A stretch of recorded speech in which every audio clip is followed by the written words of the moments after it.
ஸ்ரீவில்லிபுத்தூரில் இருக்கோம். பங்குனி உத்திரம் திருக்கல்யாண உற்சவம்.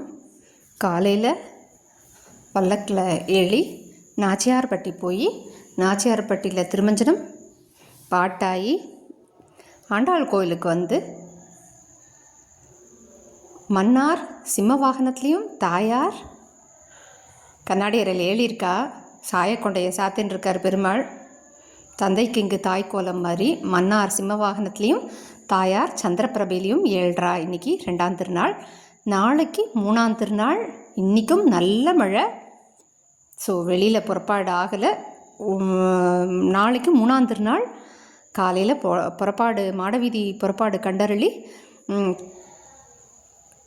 சன்னை தெருவில் இருக்கிற தொட்டாச்சாரியார் திருமாளிகையில் ஏழி திருமஞ்சனாயி சாயங்காலம் பரங்கி நாற்காலி. தாயார் மட்டும் பரங்கி நாற்காலி. அது என்ன தாயார் மட்டும் பரங்கி நாற்காலி, அது இன்னும் 2-3 நாள் கழித்து நீங்களே தெரிஞ்சு சொல்கிறேன். தாயார் பரங்கி நாற்காலி ரொம்ப அழகான சேவை. உட்கார்ந்த திருக்கோலத்தில் மன்னார் அனுமந்த வாகனத்தில் புறப்பாடாகும். அவசியம் எல்லாரும் அனுபவிக்கணும்னு பிரார்த்திக்கிறோம். கூடியிருந்து குளிர்ந்தேலோ ரெம்பாவாய்.